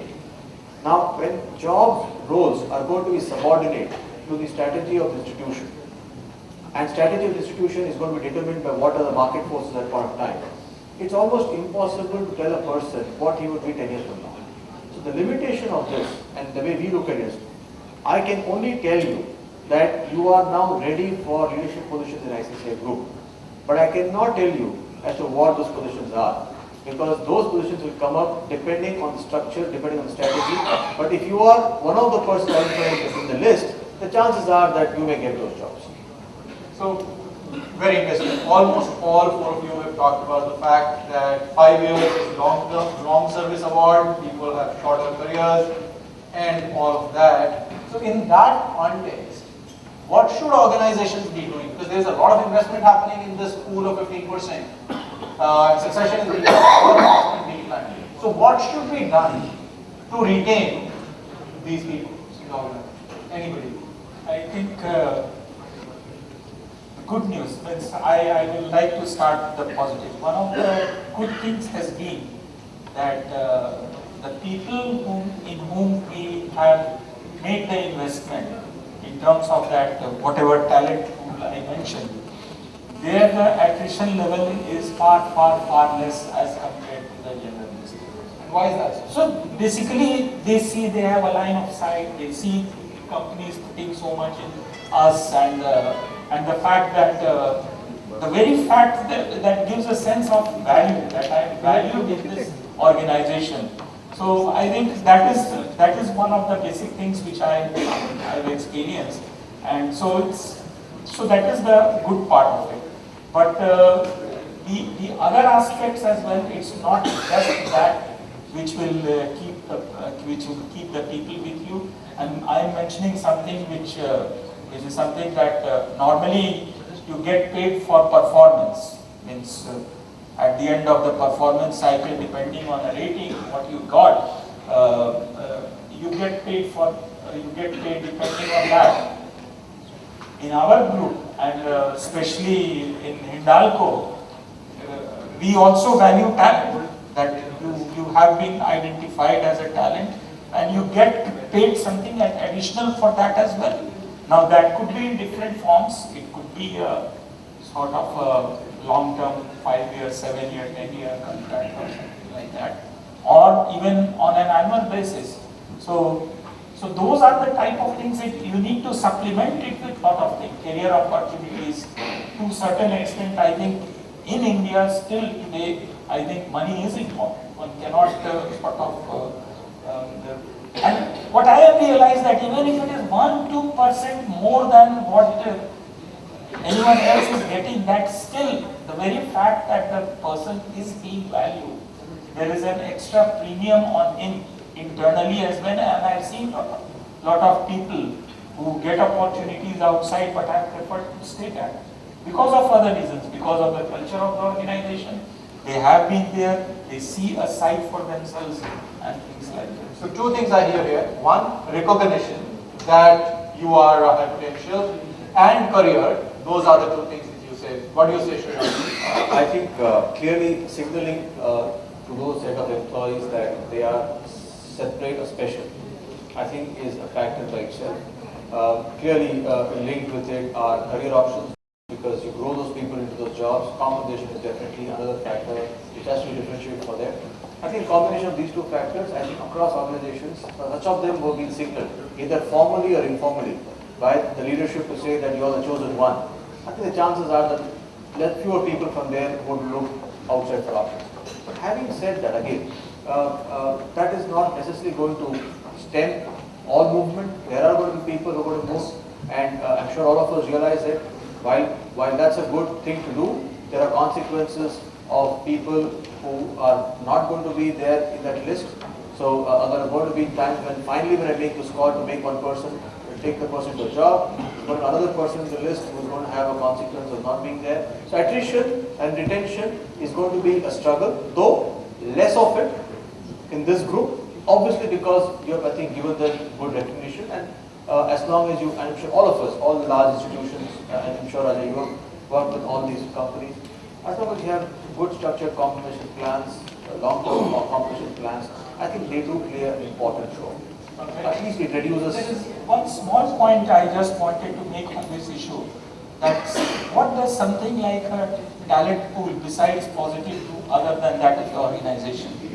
What do you do with the rest 75% or 80% of the rest of the people? One of the things again which has helped is the fact that the talent pool needs to be dynamic as well. It's not that it's a birthright that today if I am moved in there, I am going to be there for my entire career, and if someone is showing good performance and he is showing potential, he can also move into that. So I think that the dynamism of that pool is also an important factor which sort of mitigates to some extent how the rest of the organization feels. Thank you. I have one last question before I open it up, because I think we're falling short of time. And again, this question is for you, Nadeem and Mr. Agarwal, yourself. Sriram talked about the fact that there will be somebody who gets the position, somebody else wouldn't. Now, how do you engage? So when you do succession planning, you put a couple of people there. One will get it, other will not. How do you ensure that the other person doesn't leave the organization? For you, Nadeem, and the last words, Mr. Agarwal. In succession planning, it will always happen, one person will get it, other will not get it. See, a larger issue on succession planning with respect to who gets what in the organization is, how does the organization treat the person who does not get that? I think that's very critical. And do you still respect him for his capability and talent? And also it depends that if the organization continues to invest in that person for his capability building and giving him more meatier role, may not be the position, we see this works in the organization. Sense of being wanted, I think that has to be clearly demonstrated by action. I'll just give you one example. In my previous company, anybody who was sent for CDAP program would never resign that company, whether he gets the position or doesn't get the position. So I think organization has to work out processes and system whereby people feel that yes, going by there I am better than the other. That sense of pride itself holds out the talent rather than the position for a long. You see, for retaining the people in the organization, the two things are very important. Number one, the business strategy, the organization should grow. If the organization is stagnant, it will be very difficult to retain the people in the organization. And number two, the good HR processes. And good HR processes include the career planning and succession planning also. If a particular organization always recruits the people from outside at senior level, what the people inside the organization will think, why they should stay back in the organization. And therefore, good HR processes including career planning and succession planning along with the business strategy, the organization growth, I think these are the two things which can help in retaining the people in the organization. Fantastic, thank you. And open it up for Q&A. Do I have 10 minutes for that or 15 minutes for that? 15 minutes. Okay. Any questions? The Open for audience. questions. Yes, ma'am. Yes, so at the start you said that in the future the skills which you will require from people are going to be different. Can you tell us a little more on that? What kind of skills do you foresee which will be required with management cadres in the future? Okay, so I can take a shot at it, but then I'd request Nadeem to talk about this because I borrowed this from him. I think the skills which are required for future leaders is one, flexibility. Because as Sridhar said, every 5 years, organizations are transforming themselves. So are leaders flexible, number one, and are leaders change leaders? And are they driving change in the organization once the organization decides which direction to go? I think that's number one. I think the number two is the very traditional skill of driving results. Focused on execution and driving results, I think is very important. And third, I think in future, as in the past, we don't need, and more than in the past, we don't need individual superstars. We need people who can work together and collaborate together. So the way I see future requires these three, but Nadeem. Yeah, just add on, I completely agree with you, but just two things to say. You know, today you look at organization and it has hierarchy and we have designations. To my mind, the time you give a designation to any person, you limit him or his or her capability. He can't think beyond HR if he has been designated HR, or somebody is designated accounts, he can't think beyond that. I think future will be a talent pool, a more flatter organization, where people will look for the kind of skill sets and capability he or she comes with. And I think organization has to move into working as larger teams. I completely agree with it. Because today, when the youngsters comes and ask me, where I'm going to be 5 years from now, 10 years from now, I think, you know, something which we have learned from our childhood, every year we get promotion from kindergarten to whatever study we did. I think we have to break this myth in the organization, something which is not sustainable. Second thing which I am seeing is talent with respect to technology. If you look at the change in innovation and technology which is happening and happening at such a pace, I think your talent pool in the company has to invest a lot in upgrading that so that you are comfortable. I think these two things I see in a big change. Okay. Yes, please. I have a different question. It's more towards the leadership dilemma that we get created because of all the initiatives that the honorable panel members have spoken to retain talent, to develop them, to signal them, and etc. There is also a situation that the pyramid gets narrower as you go up. The dilemma that, as a consequence of these initiatives, you end up probably having more aspirants who know that they are, almost ready for the job, and you have fewer jobs. How do you manage the aspirations of those people? How do you manage them? You see, that's what I said, that both the things are important. Number one, the growth of the organization, and number two, the good HR practices.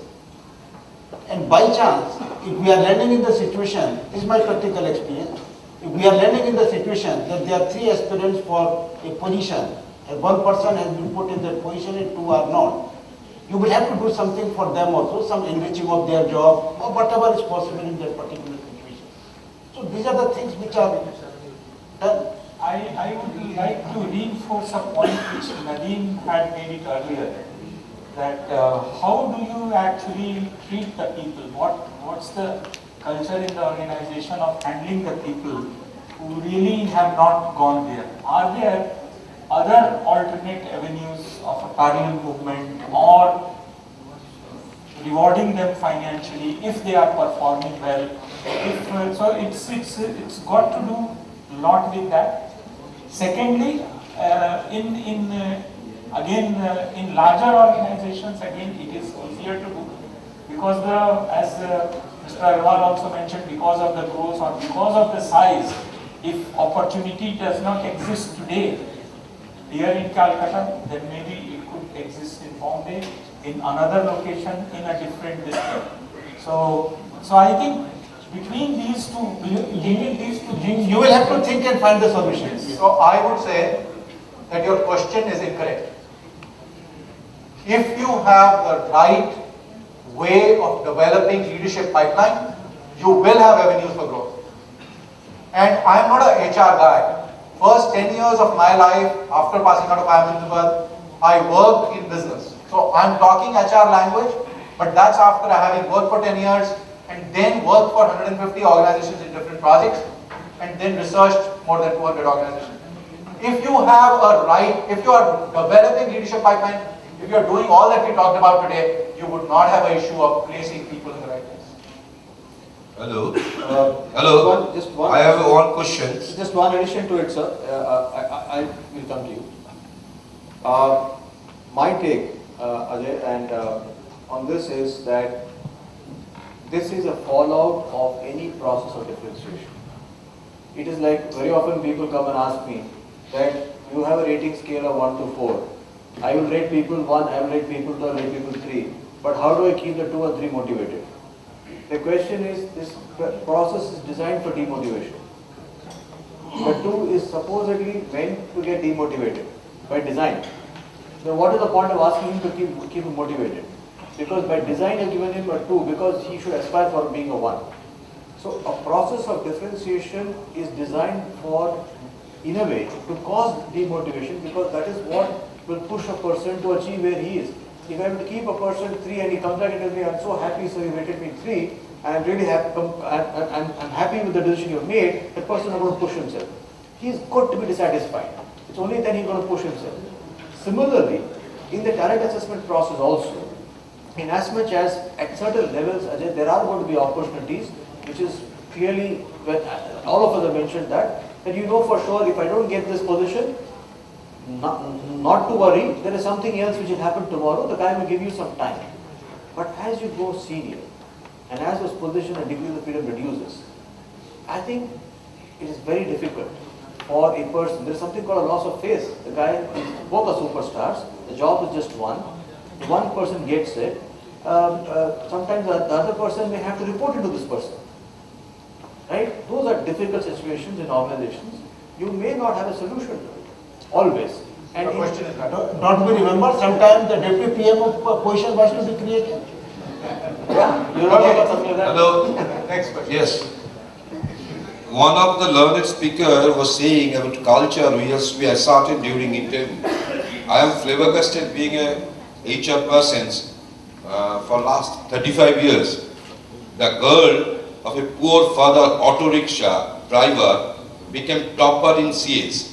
She was staying in a jhupri, one-room flat with her brother and parents, who is also doing CA, living in jhupri. Culture in jhupri and ICI and Indale and other company is different. How to handle this situation? No, I think my take on that. I think, sir, you have. I don't know. I think one of us mentioned it. I didn't mention it, but I know what the question is. I think the word culture has been very grossly used. Culture, when we refer to selection within an organization, I think we're looking at individual attributes. Not the background. I don't think we refer to the culture of the person. I think this lady, this girl who in Bombay, who happens to be from a family where father is an auto rickshaw driver, would she have got hired into an institution because the culture in the slums could be different from the culture in ICICI or in Indal or in Hindalco or wherever. I don't think any organization of repute will ever recruit based on background. I think most institutions are beyond that. I think the point culture is a loosely held terminology. We got to define that. It is a summation of habits. Culture is summation of habits. No, I think sociology that is. It could be, but that's not what we look for, right? We don't look for that. I think what is being looked for is, for example, is that person displaying passion, right? If the person displaying passion, then it doesn't matter where the person comes from. Is that person willing to provide solutions? Is that person having good interpersonal skills? Is that person having good service orientation? Now, these are things that we look for. Now, we loosely call it culture of an institution, but I guess it is not what I think the gentleman But has the mentioned. example which you just now said, I think 9 out of 10 company will pick up a person coming from that background because it clearly demonstrates one competency which every company looks for, and that is on achievement orientation. Very high. I don't think so any one of us sitting in the interview panel will reject, will first take that person. Person who has worked against odds and has succeeded are the talent which organization needs for. Maybe a person who has come with a very high society may not get it. Okay, one last question.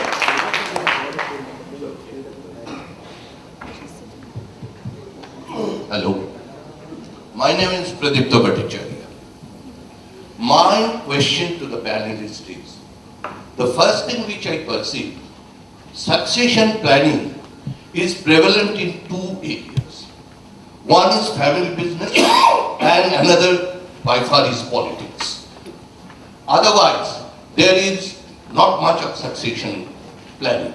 You see, if you come to the public sector undertaking, where the top posts are advertised, and it is hardly the person who has worked in this in a particular organization for 30 years or 35 years, he is given that position in that organization.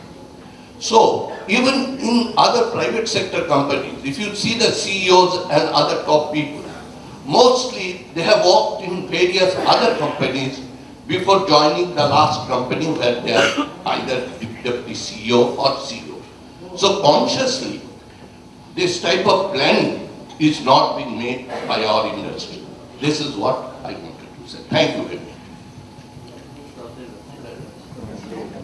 And you see, if I have understood the question correctly, the system in PSU organization is that you are correct, that the position is advertised, it is notified, but the duty of the organization is to throw the candidates for that position. And it is a written down policy of the government to give the preference to the candidates of that organization, if other things being equal, for that position. And therefore, to that extent, the succession planning is done.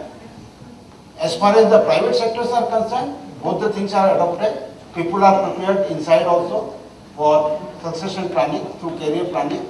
And at times, people are taken from outside also. Great. Okay, Professor, one last question.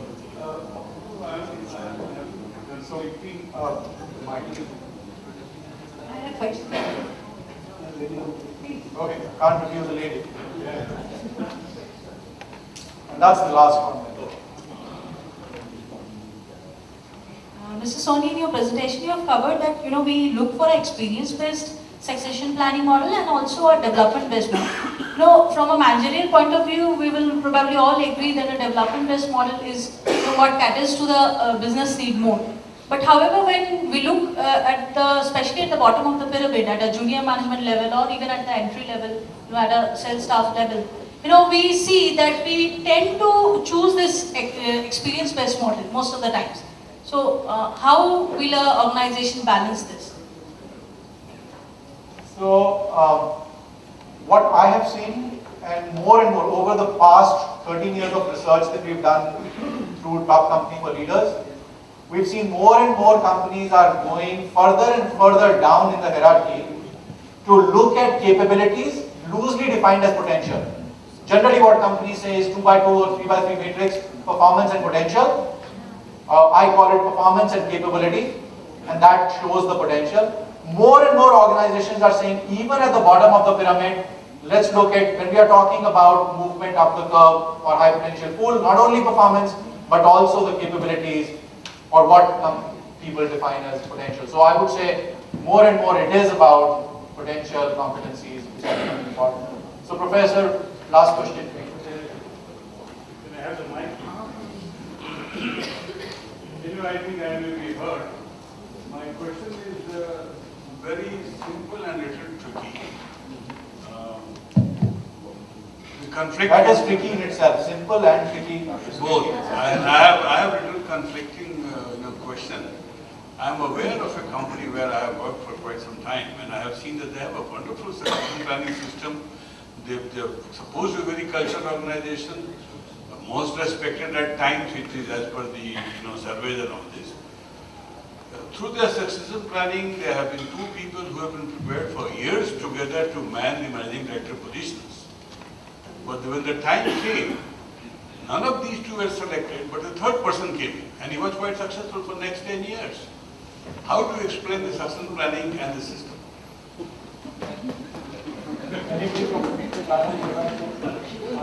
I think I would quite agree it's a very tricky question. Let me take a shot at it. I think the simple answer to that, in my view, sir, is that I think succession management is not a foolproof process. It is, end of the day, a judgment or in some cases a collective judgment of a set of individuals who are taking a call about yet another individual. It could be right, it could also go wrong. So it is a process that you could budget for failure on many occasions, in as much as you also have success on many occasions. So I think as long as the probability of success at any point of time is more than the probability of failure, I think you're running a good succession management process. But I think what you're saying is indeed possible, wherein you could have made calls on people, and for some reason you look at a person outside and that person turns out to be the choice that the board would want. It only says that maybe your assessment process had limitations. So the reason I'm saying is it is not a calibrated model, right? And it is not a mathematical model. It's a judgment after all. A judgment about an individual. Or you can mitigate the risk by putting a set of 6 people together. At least to that extent, it becomes a collective view of 6 people. But nevertheless, it's a view, and hence we also tell our own employees. It is possible there are employees who we do not tag as talent, who have gone out and have become CEOs in other organizations and are doing extremely well, right? So we have missed it, right? We have gone wrong in our assessment, but doesn't mean the person otherwise is good or bad. So errors do happen. I would like to just supplement that one of the reasons which, and there are several examples in several organizations like what you mentioned. And what I have seen that sometimes why this happens, because nearer to the date when the call is to make, the challenges before the business is completely different from what it was all over the years, and in your example itself probably you would be able to evaluate that why that person succeeded for the next 10 years was because the circumstances were changed. The challenges before the business was different from what it was over the last decade or couple of decades when we were in the problem. And examples like this are several. Professor and Anil actually know who they are talking about, which all of you don't know. When we get out, you can ask both of them which is that individual. But that brings me to the art and science part, which is our topic, right? So it is an art as well as a science. Both of those things need to be considered when we are looking at developing a leadership pipeline. A ton of thanks to this very esteemed panel who gave us some great insights. I learned a lot from this. Ton of thanks to BIMTech and NHRD for making this possible. I think bringing this whole thing together, and this audience. I had fantastic time today. I learned from all of you through your questions. Thank you. Thank you very much, panelists. I just hold you for another few minutes, not very long. It is time for some acknowledgements, and I think the person who has been putting this program together for the last 2 years needs to be acknowledged. Please give a big hand to Professor Kishore Sinha, Head HR from BIMTech, who has been the man behind the. Please stand up. Acknowledge. He's really taken pains to put these programs together for the benefit of all of you, and I sincerely hope we'll be continuing this. And I would also like to acknowledge the contribution of the NHRD network in assisting us and bringing this program together. Thank you, Mr. Kamal Singh. May I now request Mr. Kamal Singh to kindly assist me in giving away memento to Mr. Ajay Soni.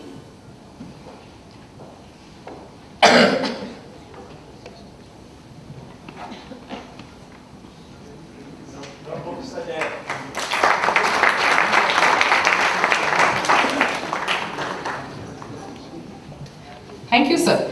I now request Professor Kishore Sinha to kindly give away mementos to the remaining panelists. To Mr. V.C. Agarwal.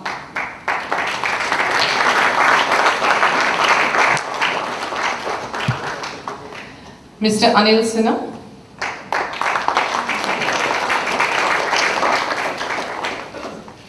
Mr. Nadeem Kazim.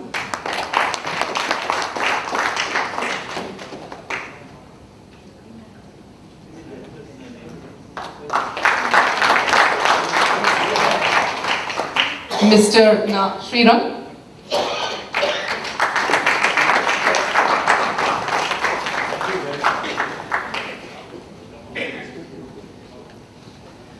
Thank you very much, sir. Thank you very much, gentlemen. It's been a very interesting discussion, and I sincerely hope we'll have the opportunity of coming together again at some other forum. Ladies and gentlemen, this brings us to the end of this round table. I'm sure each one of you would have got a lot of insights and a lot of experiences you have heard about what has been happening on the ground. Now, on behalf of the organizers, I once again thank the leaders of the sessions and all the panelists for taking out time for the busy schedules. And I would like to acknowledge the audience who are here, because without you this program would not have been a success. Thank you very much.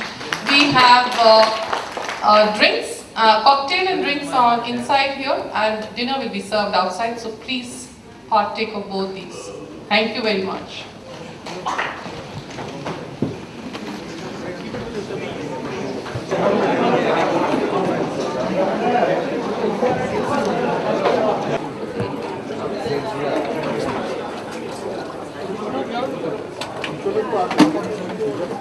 So ice? Ice? One. Soda and ice? Soda and ice?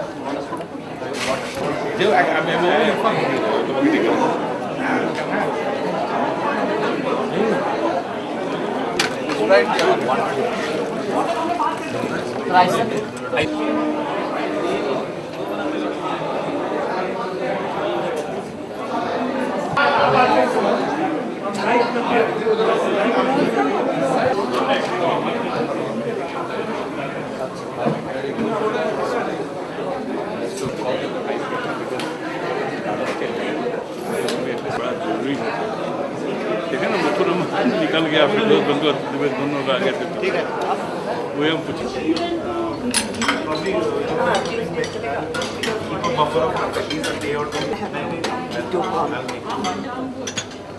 I've done my education in XLRI funding.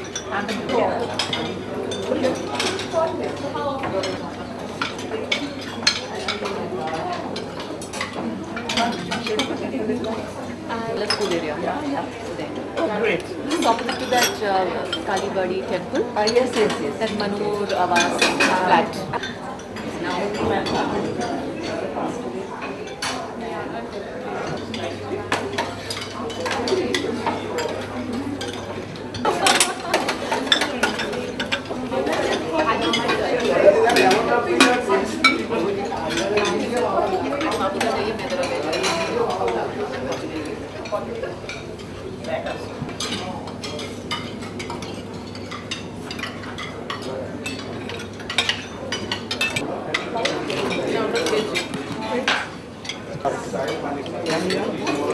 We are from Lexmark.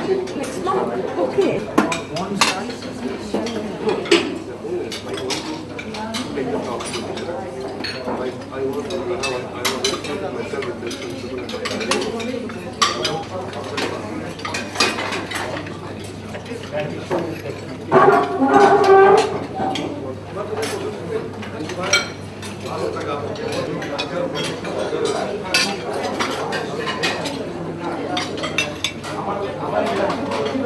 You are completely Golden medium, middle of the.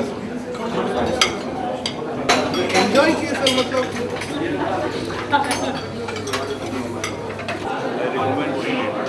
I've got a book read by Jim Collins.